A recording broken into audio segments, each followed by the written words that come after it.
이제 제가 하는 차례 맞죠? 오늘 제가 성령님에 대해서 조금 말씀드릴 거는 워낙 그 성령님에 대해서 여러 가지 얘기를 하기 때문에 오해들이 많이 있어서 조금 정리를 하는 게 필요할 것 같은 생각이 들고 교단마다 조금씩 의견이 다르기 때문에 혹시 오늘 제가 말씀드리는 거하고 의견이 다르신 분들은 마음 닫지 마시고 그냥 열어놓고 들으시고요. 그 다음에 이제 저하고 또 다른 부분에 대해서 얘기할 수 있었으면 좋겠어요. 저는 주일 아침마다 제일 많이 기도하는 게 뭐냐면 오늘 제가 예배자가 되게 해주세요. 이게 예배자가 되게 해주세요. 이게 제일 기도 제목이에요. 왜냐하면 앞에 나와서 설교를 하다 보면 예배자가 안 될 때가 너무 많아요. 말씀을 전하는 사람이 오히려 예배자가 안 돼요. 왜냐하면 이 말씀을 전하면서 여러분들의 표정이 전혀 반응이 없으면 왜 반응이 없지? 왜 저렇게 어둡지? 어떤 때는 누가 안 온 것 같으네? 이런 생각을 하면서 제가 예배자가 아닌 삶을 살 때가 많거든요. 그래서 오직 하나님의 말씀에만 이게 집중하도록 위해서 기도하는데 제가 은퇴하고 나니까 그게 제일 좋더라고요. 앉아서 그냥 예배만 드리면 되니까 너무 좋고 성경을 읽을 때도 어떻게 이 말씀을 가지고 설교를 하지? 늘 그런 프레임을 짜고 설교라는 프레임을 짜고 성경을 봤는데 이제 은퇴하고 나니까 그럴 필요가 없잖아요. 그러니까 성경을 그냥 있는 그대로 보니까 구석구석에 없는 것들이 보이고 하나님의 마음이 느껴지니까 참 좋더라고요. 그런데 이제 오늘 말씀을 드릴 텐데 몇 가지 이제 오해가 뭐냐면 구약도 있거니와 예수님이 이 땅에 오시고 예수님이 승천하시고 성령님이 오실 때까지 그 간격이 있잖아요. 그죠? 그 다음에 성령님이 임하셨을 때 성령님이 임하신 거를 모르는 사람들이 있었어요. 지금은 이제 다 알게 됐는데 그래서 그때서부터 성령님이 이 땅에 오신 것, 우리 가운데 오신 것을 편만하게 알게 되기까지 그 사이에 있었던 여러 가지 오해들, 그거를 지금 2000년이 지난 지금도 오해하고 있는 사람들이 많아요. 또 하나는 뭐냐면 교회에서 가끔 특별히 이제 부흥사로 이렇게 말씀을 전하시는 분들이 가끔 성령 세례를 받아라 그러고 외치는 적이 가끔 있어요. 그래서 무슨 일을 할 때 성령 세례를 받아야 이 일이 이루어진다고 이렇게 이제 얘기하시는 분이 있어서 도대체 성령 세례가 언제 받는 건지 어떻게 받는 건지 성령 충만하고는 뭐가 다른 건지 이거에 대해서 이제 혼란을 일으키는 경우가 있어서 조금 정리를 해두시면 좋을 것 같아요. 우선 구약에 있었던 성령님에 대해서 얘기를 한다면 구약 시대에는 모든 신자가 하나님을 믿는다고 할지라도 성령님은 우리 안에 내주하신 게 아니라 특별한 때에 특별한 사역을 위해서 특별한 사람에게만 임했어요. 그래서 이제 혼란스러운 게 뭐냐면 여러분들이 특별히 시편 51편을 읽다 보면 다윗이 자기의 충신인 우리아를 죽이고 그 아내를 뺐잖아요. 그죠? 그 유명한 바세바 사건. 그러고 난 다음에 그냥 요를 적시며 눈물을 흘리면서 기도한 내용 중에 특별히 시편 51편 10절에 보면 나를 주 앞에서 쫓아내지 마시며 성령을 내게서 거두지 마옵소서 이렇게 돼 있어요. 그러면 지금 그걸 적용하게 되면 예수님을 내 마음속에 모셔드릴 때 예수님의 영인 성령님을 모셔드렸는데 거두어 가실 수도 있는 건가? 이제 이런 오해가 생겨요. 그런데 구약 시대에는 아직 예수님께서 우리의 죄를 완전하게 그 죄값을 갚기 전이기 때문에 예수님께서 성령님께서 우리 안에 내주하실 수가 없었어요. 그러니까 특별한 때에 특별한 사역을 위해서 특별한 사람에게 임했다가 만일에 그 사역이 끝난다든지 특별히 그 사람이 불순종하고 불경건한 삶을 살면 그에게서 역사하실 수가 없기 때문에 성령님이 떠나셨거든요. 그러나 예수님이 십자가에 달려 돌아가시면서 우리의 죄값을 다 치르셨을 때 일어난 일이 뭐냐면 성소 휘장이 사람이 찢은 게 아니라 위로부터 아래까지 찢어져 둘이 됐다 그랬잖아요. 특별히 마가복음 15장 38절에 보면 다 이루었다 했을 때 다 이루어진 것 중에 가장 중요한 사건이 요한복음 19장 30절에 나오는 대로 성소 휘장이 위로부터 아래까지 찢어져 둘이 되니라 이렇게 나온단 말이에요. 자, 그런데 또 한 가지는 뭐냐면 예수님이 오시고 그 다음에 이제 십자가에 돌아가시고 승천하신 다음에 성령님이 오실 때까지 그 기간에 또 믿은 사람들이 있죠. 그리고 성령님이 오시고 난 다음에 성령님이 임하시고 난 다음에도 그 성령님이 임하신 것을 모르는 기간들이 있잖아요. 그러니까 믿기는 했지만 성령님이 계시는 것조차도 몰랐다. 이런 얘기들이 나온다고요. 근데 지금은 아니에요. 그래서 성령 세례는 구약의 신제들이 알지 못했던 성령님이 내주하심이 있다는 걸 우리가 먼저 알아야 돼요. 그러니까 이제 예수님을 마음속으로 구조로 모셔드릴 때 예수님이라는 몸을 우리가 맞아들인 게 아니잖아요. 그죠?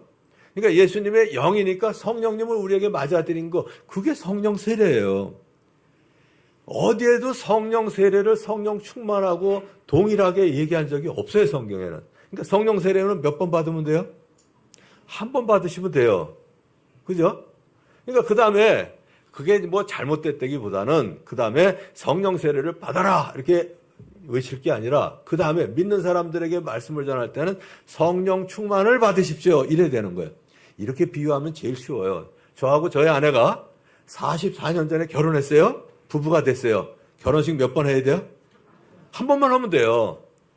그러나 충만은 계속해서 반복적으로 해야 될 뿐만 아니라 충만해지기를 노력해야 돼요.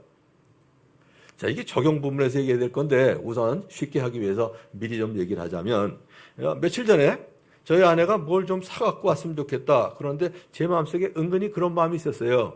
그걸 꼭 지금 가야 되나? 이런 마음이 있었어요. 그럼에도 불구하고 웬만하면 저는 이제 요즘 순종하거든요. 그래서 이제 갔다가 오는데 중간에 뭐가 있냐면 알뜰 주유소가 있더라고요. 대개 1,700 얼마인데 여기는 100원이 싼 1,600 얼마예요. 야, 이건 찬스다. 기름이 반은 남았지만 반 채우는 게 어디냐 그러고 들어갔어요. 그래가지고 이제 오늘은 싸게 넣었다. 비록 반이지만. 그리고 집에 왔는데 저희 아파트 단지 지하 주차장에서 주차를 시키는데 넓은 데도 있지만 이렇게 칸칸이 있는 데가 있어요. 한 대만 들어갈 수 있는 게. 저는 거길 좋아하거든요. 왜냐하면 여러 대가 있으면 나오다가 뭐 스칠 수도 있고 아무튼 뭐 그럴 수 있잖아요.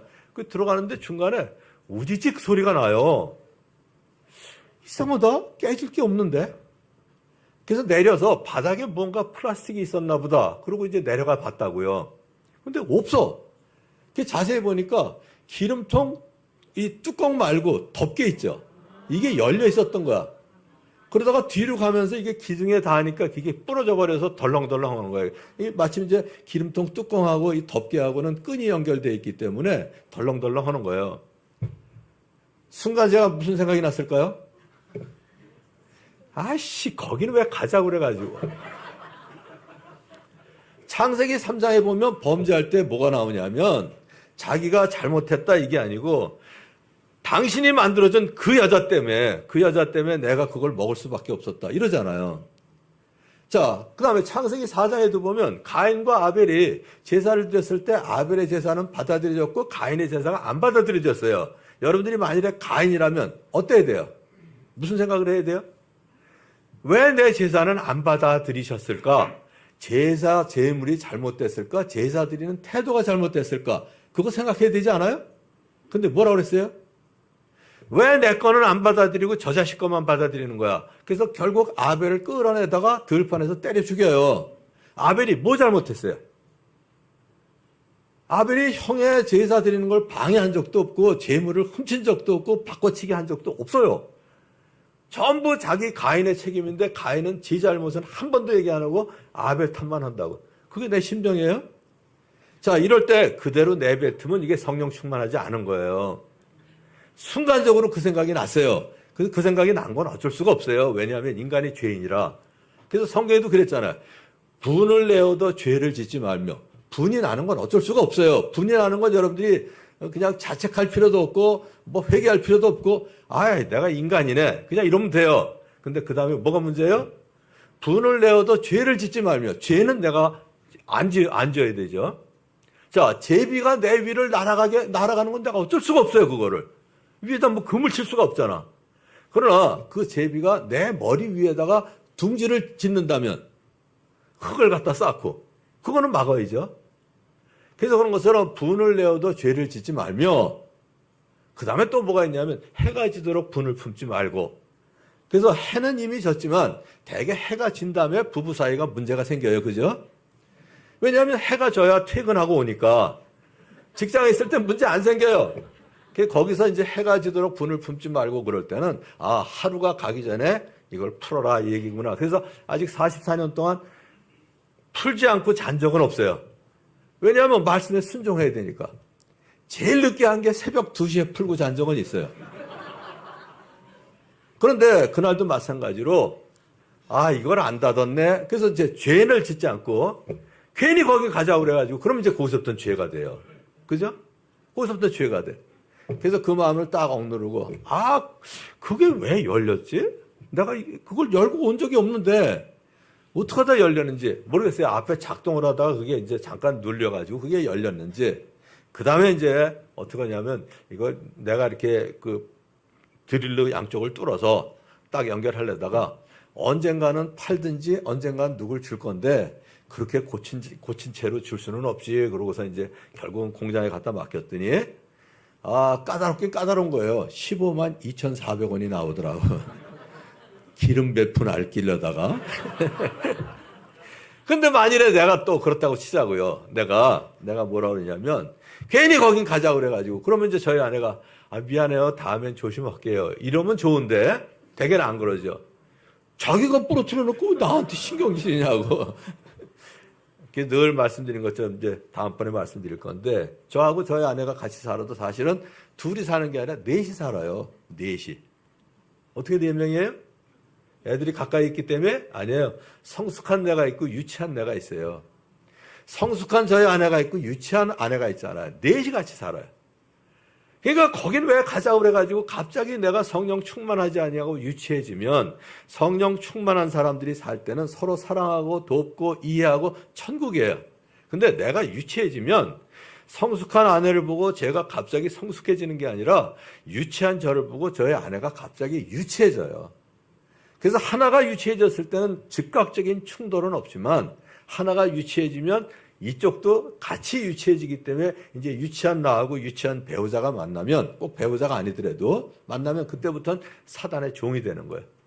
그죠? 서로 미워하고 그 다음에 탓하고 얄미워하고 이제 이런 일들이 일어나는데 그래서 성령 세례 결혼식은 한 번 했지만 둘 사이의 관계는 계속해서 노력하지 않으면 충만해질 수가 없습니다.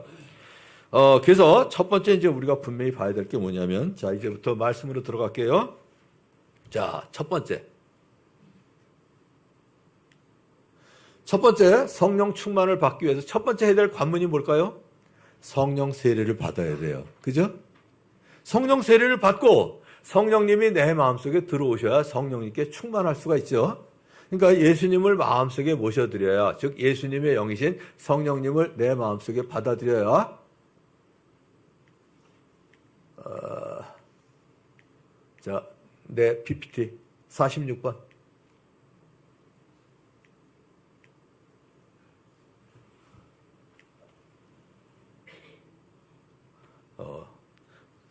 조금 불만 있으신 분은 이따 2부 예배에 오시면 2부 예배 때는 이런 일이 없을 거예요. 2부 예배에 한 번 더 들어오세요. 자, 그 첫 번째는 뭐냐면 예수님을 내 마음속에 모셔드리고 내가 하나님의 자녀가 돼. 그래서 우리의 주보 제일 앞에 나오는 것처럼 제가 창세기 21장 27절을 강조하는 이유는 뭐냐면 저는 제자 훈련을 그렇게 봐요. 창세기 3장에 죄가 들어오는데 죄가 들어오기 전에 하나님이 만드신 인간의 모습 그거 회복하는 게 저는 제자 훈련이라고 봐요. 물론 암송도 중요하고 전도도 중요하고 성경 읽는 것도 중요하고 기도도 중요하지만 그게 다 왜 해야 된다?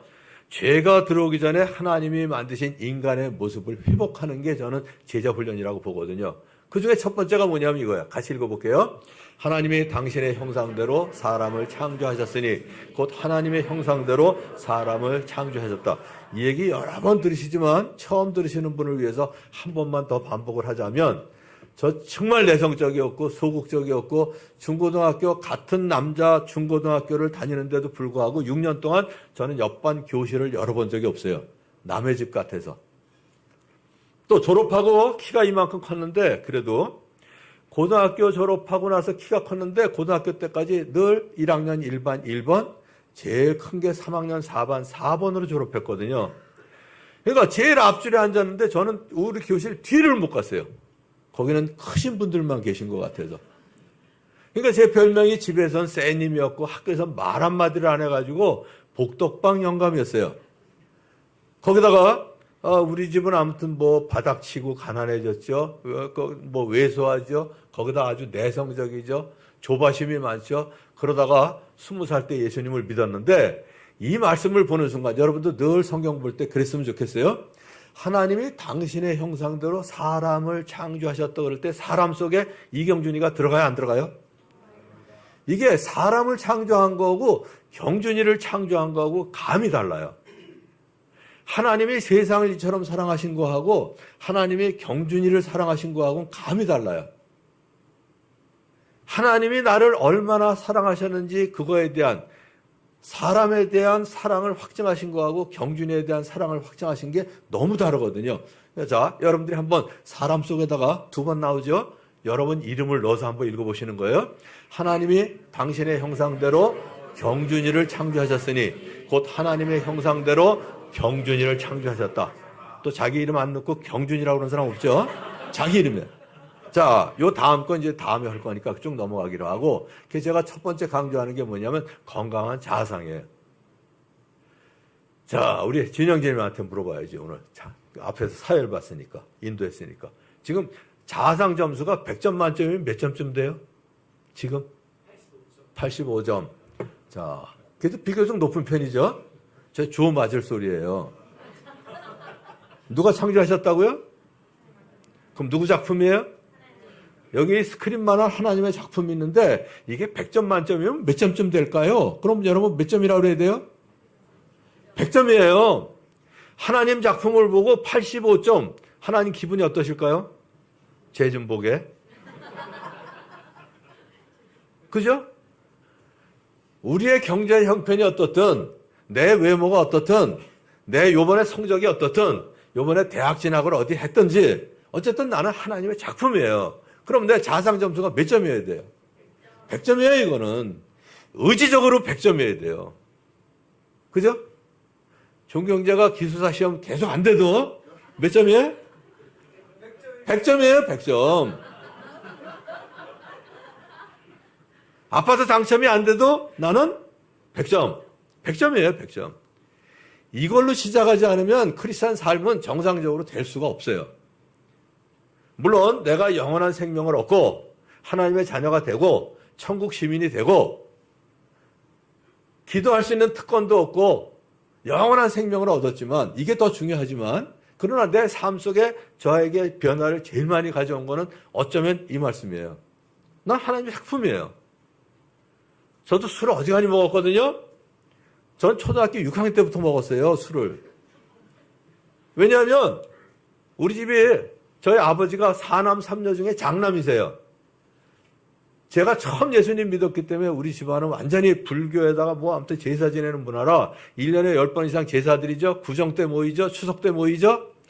술을 해댈 수가 없는 거예요. 그러니까 술을 꼭 담가 먹었어요. 물론 위법이에요.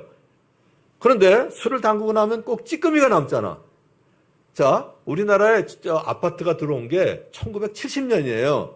여의도에 시범 아파트 지은 게 1970년이라고. 그전엔 뭐였어요? 다 초가집이든 기아집이든 문이 다 뭘로 돼 있어요? 창호지 문이에요. 그죠? 창호지로다가 이 추위를 가렸다는 게 말이 돼요? 근데 그러고 살았거든. 그러니까 요를 깔아놓으면 방바닥은 절절 끓어요. 근데 우묵에서 걸레가 얼었다고. 여기 연세 드신 분들은 좀 기억나실 거예요. 그죠? 웃으시는 분은 저하고 연배가 비슷한 분들이에요. 그런데다가 우리는 4당 오락기를 해가지고 4시간 자면 붓고 5시간 자면 떨어진다. 그래서 저는 4시간, 1시에 자고 5시에 일어났다고. 그러면 방은 춥죠? 먹을 건 없죠? 제가 중학교 들어가기 전에 입시 볼 때 우리나라 국민소득이 87불이었어요. 지금 35,000불이죠? 87불이면 어떻게 살았을 것 같아요? 진짜 거지같이 살았어요. 요즘 거지도 그렇게는 안 먹어. 그죠? 근데 먹을 게 없으니까 밤 11시에 그 술 찌끔이 한 대접을 먹었어요. 그럼 후끈 달아오라서 추위를 1시까지 견딜 수 있어요. 배도 든든해요.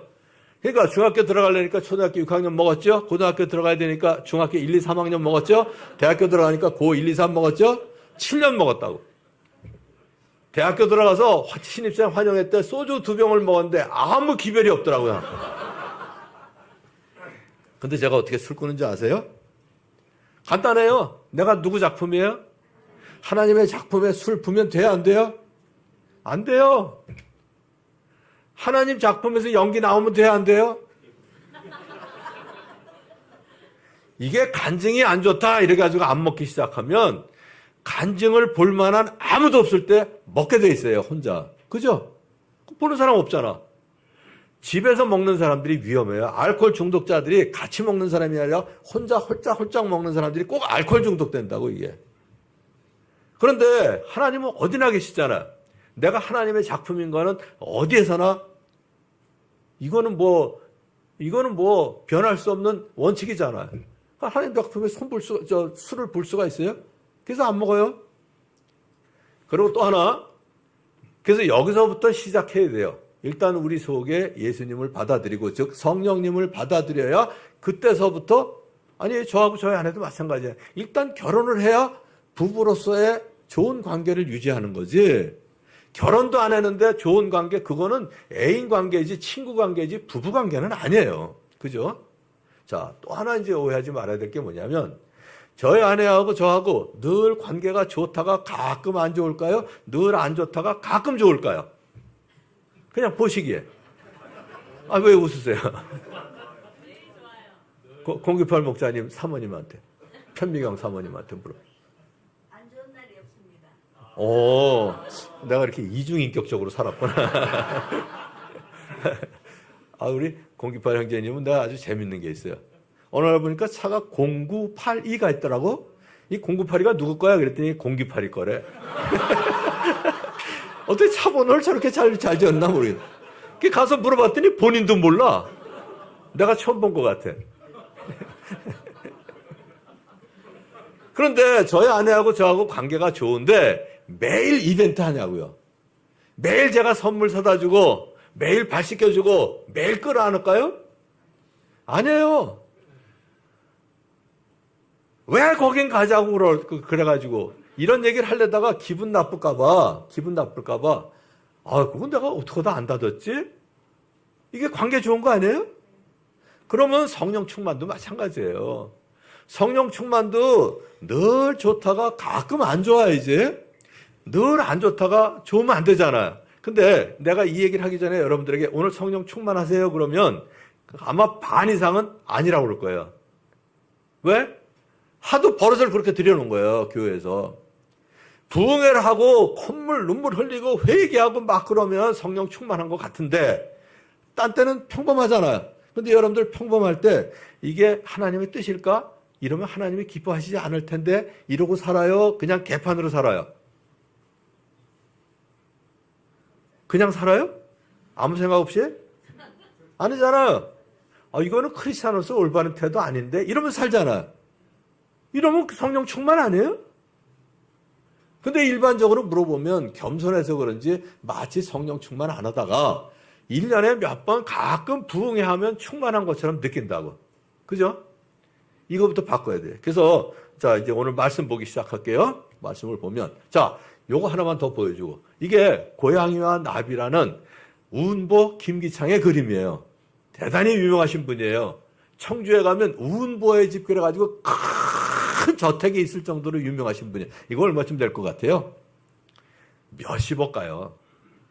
왜 몇십억 갈까요? 이유가 뭘까요? 몇십억 가는 이유가. 요거예요, 요거.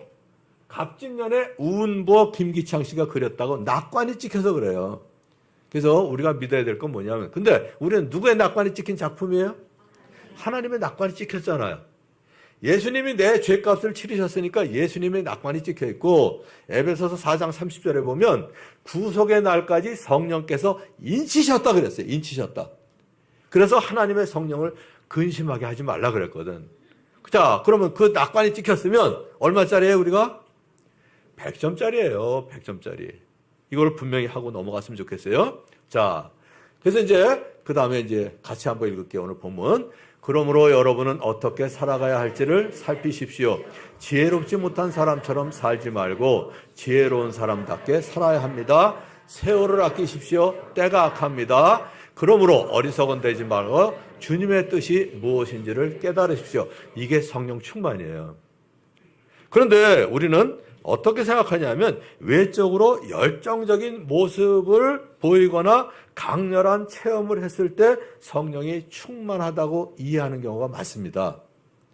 기도하는데 갑자기 방언이 터졌다든지 잘못이 막 그냥 기억이 나면서 그날 1시간 눈물을 흘려도 눈물이 멈추지 않는다든지 그러면 성령 충만으로 생각하는 거예요. 그것만이 성령 충만이 아니라 여기 있는 대로 어떻게 살아야 할지를 살피면서 지혜로운 사람답게, 그런데 그냥 지혜롭게 살면 그건 지혜로운 사람이에요. 그러니까 영적인 일을 했다고 그 사람이 성령 충만한 건 아니에요. 하나 예를 들어볼게요. 여러분들이 기도는 하는데 누가복음 18장에 나오죠. 바리새인의 기도가. 기도는 하는데 내가 마치 길게 기도하는 것처럼 보여주기 위해서 기도한다면 그거는 믿음의 기도가 아니라 외식이에요. 그죠? 외식. 그 다음에 헌금을 하면서도 이 부하기가 주께로 말미암고 제게 건강을 주시고 돈 벌 능력도 주시고 그렇다고 해도 아무튼 주신 건 다 하나님의 은혜입니다. 그래서 돌려드립니다 하는 마음으로, 감사하는 마음으로 하면 그건 성령 충만이에요. 그런데 누가복음 18장에 바리새인처럼 헌금하면요, 그거는 뭐예요? 자기 만족이에요. 과시야. 어떻게 동전 맨잎을 드려? 근데 우리도 그러지 않아요? 어디선가 말씀을 전하는데 말씀 전하는 사람한테는 헌금 바구니가 안 올 줄 알았어. 근데 말씀을 전했는데 헌금합시다 그러면서 헌금 바구니가 제 앞으로 오는 거예요. 사람이 의식되는 거야. 그래서 말씀을 전하는 사람이 또 헌금 안 하면 이상해가지고 이렇게 했는데 5만 원짜리밖에 없어? 아, 왜 오늘 하필 5만 원짜리밖에 없냐? 그러고 난 다음에 5만 원짜리를 5만 원 드리는 게 참 부끄러워가지고 제가 꼬깃꼬깃 접어서 요러고 헌금 바구니에 넣었을까요? 반만 접어서 넣었을까요? 제가 반만 접어서 넣었어요. 5만 원 드린다. 만일에 1,000원짜리밖에 없었으면 제가 어떻게 했을까요? 분명히 한 번 더 접어서 넣었다가 손만 꺼냈을 거라고. 이게 헌금이에요? 아니요, 자기 과시예요, 그거는. 그래서 헌금할 때 감사함으로 드리면 성령 충만이에요. 또 여러분들이 찬양을 할 때도 진정으로 찬양을 드리면 이건 성령 충만이에요. 그러나 오늘 진짜 되게 안 맞는다.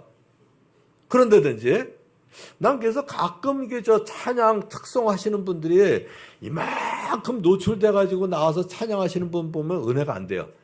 저건 자기 과시지 저게 찬양일까? 왜 찬양하는데 옷은 벗어? 말이 안 되잖아요. 할렐루야가 안 나와. 되게 많이 내려왔다. 이런 생각을 하고 드는데 이건 성령 충만이 아니죠. 마찬가지로 제가 설교할 때도 하나님의 음성을 대변하는 것처럼 여러분이 들을 때도 하나님의 음성을 듣는 것처럼 들으시면 성령 충만이에요. 그러나 내 주장을 해야 된다면 그건 자기 주장이지 이건 성령 충만이 아니거든요. 그러니까 영적인 일을 한다고 성령 충만도 아니에요. 어떻게 해야 돼요? 지혜롭게, 그리고 주님의 뜻이 무엇인가. 주님을 위해서, 주님 안에서, 주님과 함께 할 때 이제 성령 충만이 된다. 그런 얘기죠. 자, 그래서 성령 충만을 확인할 수 있는 방법이 이제 18절에서 요건 이제 조금 이따 얘기할 건데 요것도 같이 읽을게요. 술에 취하지 마십시오. 거기에는 방탕이 따릅니다. 성령의 충만함을 받으십시오. 그 다음에 19절부터 6장까지 쭉 나오는 게 뭐냐면 성령 충만인가 아닌가, 성령 충만의 열매가 나와요. 자, 같이 읽을게요. 시와 찬미와 신령한 노래로 서로 화답하며 여러분의 가슴으로 주님께 노래하며 찬송하십시오. 범사의 우리 주 예수 그리스도의 이름으로 항상 아버지 하나님께 감사하며 그리스도를 경외함으로 피차 복종하라. 이렇게 나와요. 그래서 성령 충만의 결과, 즉 성령 충만을 확인하는 방법은 관계가 바뀌어요. 첫째, 내 개인의 삶의 변화가 일어나요. 성령 충만하면. 그러니까 무엇을 하는데 주로 시간을 사용하느냐, 무엇을 하는데 내 돈을 쓰느냐 보면 그 사람의 모습을 그대로 볼 수가 있잖아요. 그죠? 그러니까 시간과 돈 쓰는 거. 계획 없이 시간을 사용하거나 돈을 사용하는 사람은 본문이 뭐라고 얘기했냐? 미련한 자처럼 얘기하고 있어요. 미련한 자라고. 미련한 자라고. 그런데 지금 술에 취하지 말라 이 얘기가 왜 성령 충만하고 나올까? 저는 이때까지 그렇게 이해했어요. 술에 취하는 거하고 성령 충만하고 비슷해요. 기분이 좋아져. 노래가 나와. 아주 너그러워져. 그죠? 딱 하나만 다르더라고.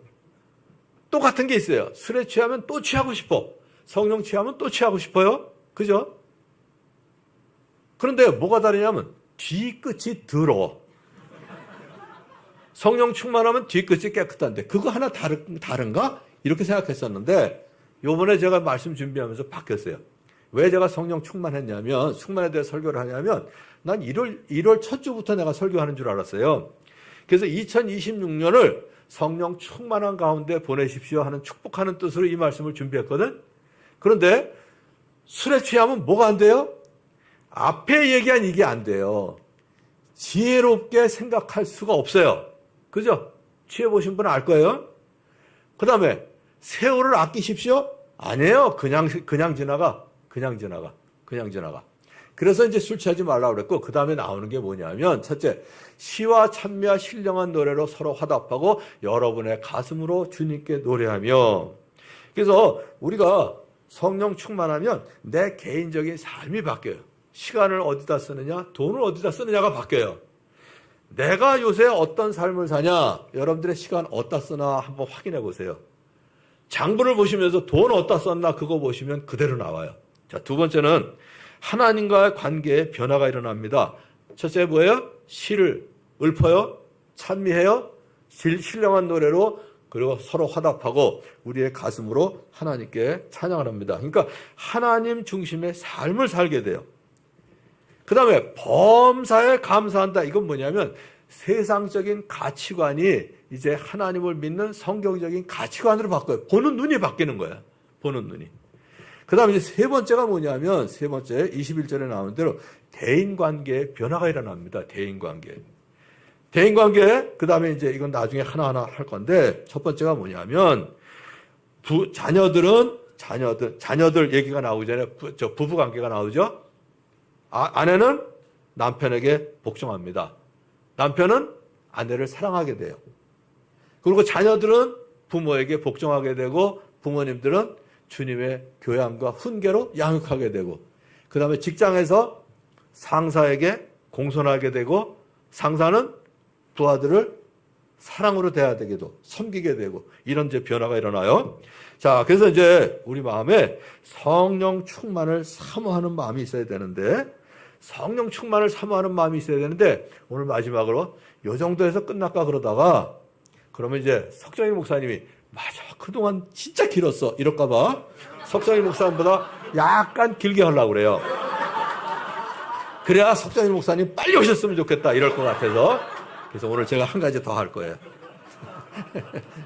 머리 많이 썼어요.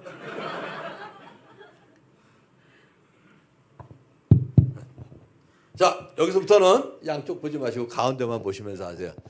성령 충만이 안 되는 우리 일상생활 속에서 성령 충만이 안 되는 거 술만이 아니고 항상 차선이 최선의 적이에요.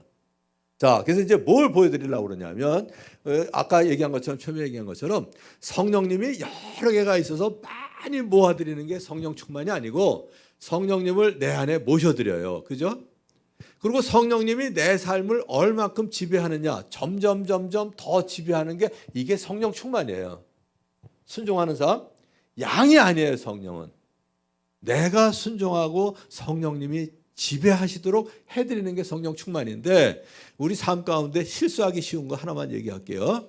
뭐냐면 성령 충만을 살려면 뭐냐면, 첫째는 주도적인 삶. 이거는 뭐냐면 주도적인 그러니까 말이 안 되는데, 이거는 어디도 어떤 번역도 이렇게 이걸 제대로 해놓은 게 없어요. 그 뭐냐면 프로액티브한, 그러니까 리액티브. 그러니까 비가 오면 왜 하필 비가 오냐? 이건 리액티브한 거예요. 그죠? 근데 주도적인 삶은 뭐예요? 비가 오시네? 가만있어. 그러면 오늘 우산을 갖고 나가야 되나? 이건 주도적인 거예요. 이건 주인의식도 아니고 주도적인 것도 아니고 그런데 어쨌든 이해되시죠? 어쨌든 내가 주인이 되어서 하나님 중심의 삶을 살아야 돼요. 성령 충만하려면.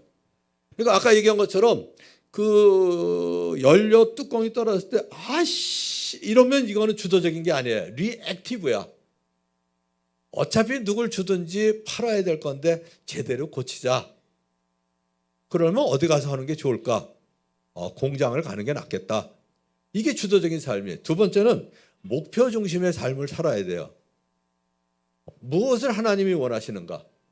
그 다음에 세 번째는 목표를 정했으면 그거를 우선순위대로 살아야 이게 성령 충만이 가능해요. 왜 그러냐면 어떤 그 환경에서 예를 들어서 제일 적용한 게 뭐냐면 부흥회에서 막 손들고 찬양하고 일시적으로 또는 감정적으로 격렬한 그러한 표현을 하는 게 충만이라고 생각하는데 일상적인 삶을 보자 이거예요. 자, 이렇게 살아야 되는데 우선 쉽게 얘기해 줄게요. 세상에 살다 보면 어떤 일이 있냐면 이 주도적인 삶을 살려면 세상에는 할 수 없는 일하고 할 수 있는 일이 있어요. 여러분 할 수 없는 일하고 할 수 없는 일하고 있는 거하고 없는 거하고 어떤 게 많아요? 할 수 없는 게 훨씬 많아요. 내가 숫째 여자로 태어났더라면 이거 할 수 없는 일이에요. 그죠? 그 다음에 우리 아버지가 그때 거기 땅만 살았으면 좋았는데 이거 할 수 없는 일이에요. 그런데 할 수 없는 일은 여러분들은 하루 종일 걱정하는 게 할 수 있는 일이에요? 없는 일이에요? 없는 일이에요. 할 수 없는 일은 걱정하면 바뀌어요? 안 바뀌어요? 그 미련한 짓을 왜 해 근데? 바뀌지도 않는 거를. 시간만 낭비하고 마음만 어두워져요. 그래서 제가 오래전부터 한 20몇 년 됐어요. 하나님께 이 기도를 지금도 늘 하고 있는데 하나님 제가 할 수 있는 일과 할 수 없는 일을 구별할 줄 아는 지혜를 주세요. 이게 지혜더라고. 그리고 할 수 없는 일은 얼른 잊어버리고 할 수 있는 일에 최선 다하게 해주세요. 그렇지 않아요? 할 수 없는 거 걱정해봐야 시간만 낭비돼. 내 마음만 어두워져. 그죠? 다른 사람 원망만 하게 되고. 자, 이게 주도적인 삶이에요. 두 번째는 뭐냐면 두 번째는 목표 중심인데 성경적인 목표인데 목표를 뭐에다 잡아요? 우린 평생 예수님 닮아가는 게 목표이죠. 그죠? 뭐 아파트를 사든 자녀를 잘 키우든 궁극적인 건 뭐냐면 내가 예수님 닮아가는 게 제일 아니에요? 사도 바울이 그랬잖아. 빌립보서 3장에서.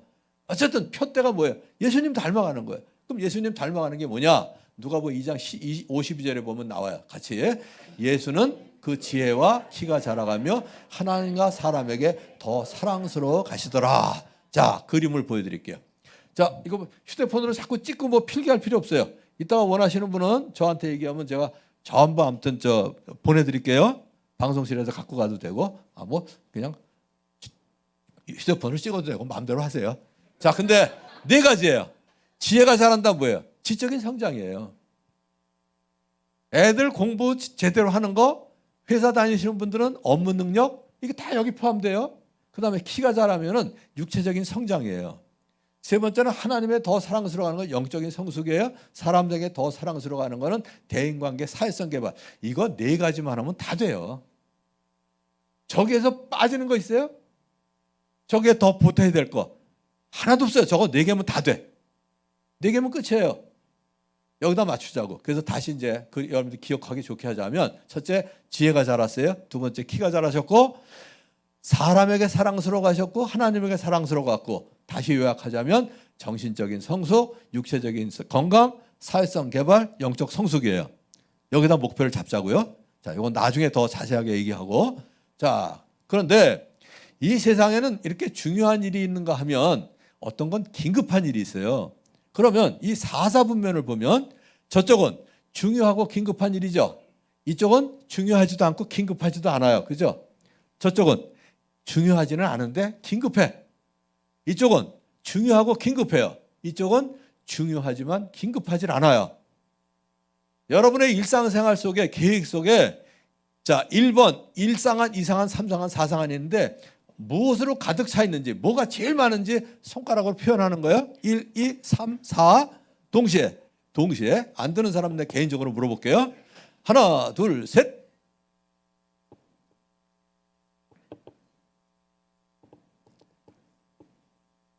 3번이에요? 중요하지도 않고 긴급하지도 않은 일을 하면서 살아요? 너무 겸손하신 것 같다. 여러분들이 많은 분들이 손가락 하나를 했어요. 이게 심각한 거야. 3번을 하거나 4번을 하는 사람은 일부러 하는 사람 없어요. 근데 대부분 1번으로 살아. 이게 차선이에요. 무슨 얘기냐면 자세히 얘기할게요. 이게 이제 심각한 거예요. 손가락 하나 한 개 하신 분은 이게 뭐냐면 자 하나씩 해볼게요.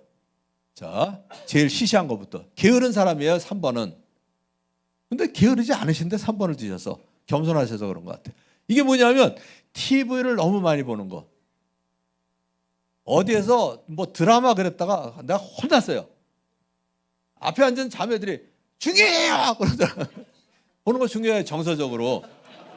근데 너무 많이 보는 건 아니야. 그죠? 쓰잘데없는 거.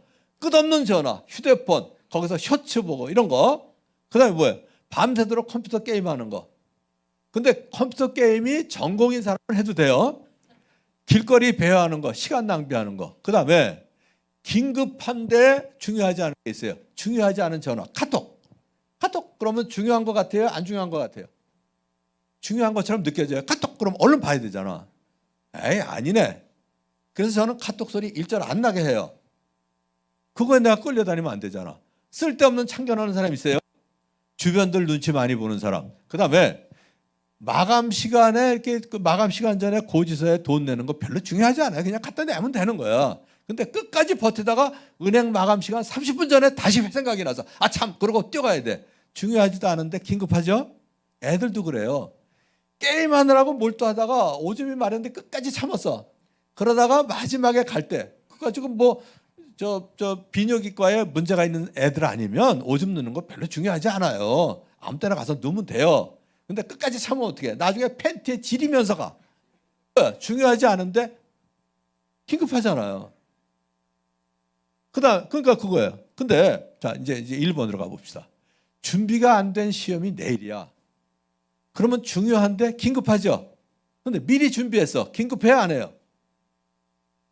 그러면 여러분들의 자녀들이 시험 준비를 미리 하기 바래요? 긴급하게 하길 바래요? 그잖아요. 그럼 1번이 돼야 돼요? 2번이 돼야 돼? 2번에 들어가야죠. 친구가 다쳤어. 이건 뭐 내가 어떻게 방법이 없어? 그 다음에 중요하고 긴급한 일. 내 건강에 이상이 생겼어요. 긴급해요? 안 해요? 긴급해요. 중요해요. 그런데 진작에 그걸 막았어야지. 고속도로 들어가려고 그러는데 주유등에 불이 들어왔어. 기름 넣는 거 중요하죠? 근데 그 긴급해야 돼요? 미리 넣어야 돼요? 미리 넣어야 되죠. 그럼 어떻게 돼? 1번으로 살아야 돼? 2번으로 살아야 돼? 자, 내가 설교를 해야 되는데 오늘 아침까지 준비가 안 됐어. 중요해요? 안 해요? 긴급해요? 안 해요? 긴급하게 살아야 돼요? 저는 설교 준비 토요일 날까지 가본 적이 없어요. 20몇 년 동안 제가 은퇴할 때까지. 반드시 금요일 날까지 끝내고 원고를 넘겨줬어요. 그건 우리 부목사들이 다 알아요. 토요일 날 밤이나 주일 날 아침에 설교 원고 한 페이지 넘겨주고 주보에 넣으라 그러면 미친다? 안 미친다? 말을 안 해서 그렇지 부목사들은 나를 죽일 놈 취급할 거예요. 아씨 좀 미리 좀 주지. 전 금요일 날까지 꼭 맞추고 넘겨주고 토요일 날은 내 설교를 내가 먼저 살아보는 거예요. 그래서 여러분들이 주일날 설교 들을 때 예화를 꼭 내 예를 들었을 거예요. 저희 아내 예나 우리 집 예 주로. 왜냐하면 금요일까지 준비한 거 내가 살아보고 여러분들에게 예를 드니까 여러분도 듣기가 좋고 적용하기도 좋잖아요. 자, 그래서 그 다음에 아슬아슬한 KTX 승차 시간. 서울역에 내렸는데 2분 남겨놓고 내렸어. 어떻게 긴급해요? 안 해요? 긴급해요. 죽어라고 뛰어가. 숨이 여기까지 막혀가지고 학학한 게 이거 풀리려면 대전역은 가야 풀려요. 이 웃는 사람 다 경험한 사람들이야. 그렇게 살면 안 되죠. 자, 그래서 어떻게 살아야 되냐? 계획을 미리 한다 이거야. 과제도 미리 해놔. 거기에다가 건강관리를 위한 운동을 미리 해놓는 거예요. 그래서 이런 얘기 있잖아요. 50대에 쌓아둔 근육은 70대에 존엄이 되고 60대에 유지한 유연성이 80대에 자유가 돼요. 껐나? 그죠? 운동 미리 해야죠. 언젠지 모르지만 제 기억에 저는 82년도부터 그 이전에도 다른 운동을 했지만 82년부터 계속 해온 게 뭐냐면 오전 11시 나른해요. 오후 4시가 제일 나른해요. 그 두 번 오전 11시 오후 4시에 팔굽혀펴기하고 윗몸 일으키기를 꼭 했거든요. 교회 있을 때도 우리 부목사들 데리고 꼭 오전 11시 오후 4시에 팔굽혀펴기하고 서로 마주 앉아서 발 붙잡아주고 윗몸 일으키기 시켰어요. 많이 안 시켰어요. 첫날은 5개, 그 다음날은 6개, 그 다음날은 7개. 1년 후에 몇 개 할까요? 370개. 안 돼요. 20개 하고 나면 뻑자직을 해요. 그러면 20개로 몇 달 하는 거야. 그러다 21개, 22개. 그래서 제가 여기서 할 때는 윗몸 일으키기 150개 했고 팔굽혀펴기 한 85개 했고 그랬거든요. 그러니까 이만큼 유지하는 거 아니에요? 지금도 부단히 몸무게 빼려고 노력해요. 부산에 갔을 때 대접을 하도 받다 보니까 엄청 늘었더라고. 서울에 올라와서 지금 이제 5월달 되면 2년 되는데 2년 사이에 지금 이제 한 4kg 뺐어요. 그러니까 지금도 계단을 2계단씩 뛰어 올라가잖아요. 그거는 뭐 괜히 그냥 폼 잡으려고 하는 게 아니라 저는 어디 가든 어쨌든 2계단씩 뛰어댕겨요. 그게 운동이잖아. 그러니까 내가 돈이 있냐 시간이 있냐 그러는데 돈 시간 하나도 필요 없어요. 팔굽혀펴기하고 윗몸 일으키기 하는데 무슨 돈이 들어. 시간도 안 들어요 그거.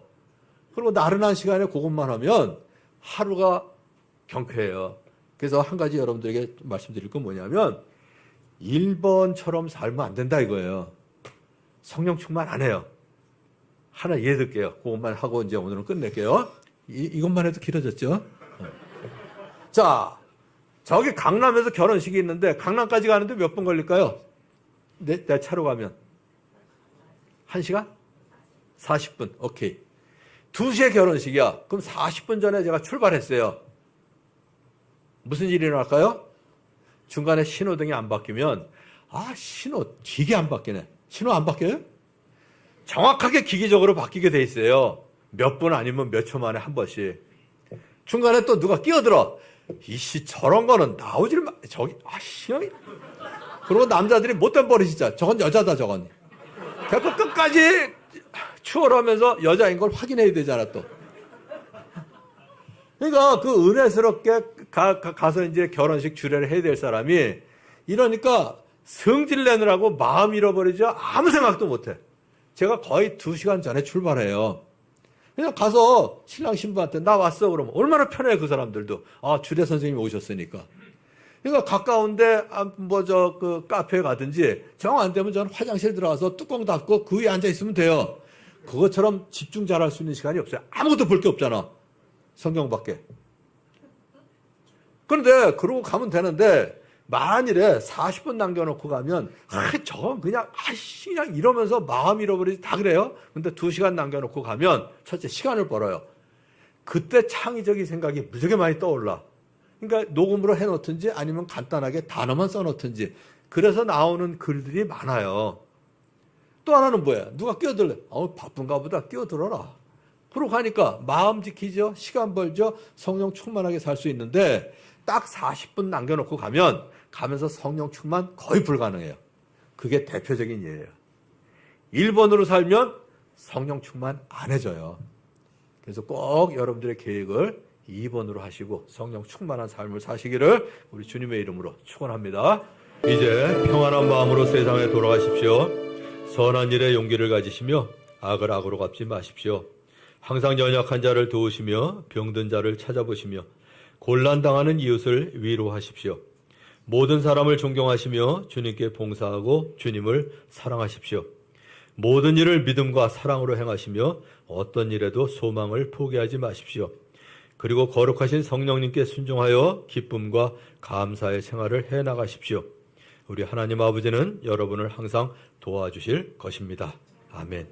지금은 우리 주 예수 그리스도의 은혜와 하나님의 극진하신 사랑과 성령의 교통하심이 이제 성령 충만을 사모하며 성령님을 환영하며 성령님께 순종하고 성령님이 다스리는 삶을 살기로 소원하고 다짐하는 우리 형제자매들 한 사람 한 사람 머리 위에 저들의 가정 위에 하는 일들 위에 그리고 다운 교회 위에 지금부터 영원까지 함께 하시기를 간절히 축원하옵나이다. 아멘.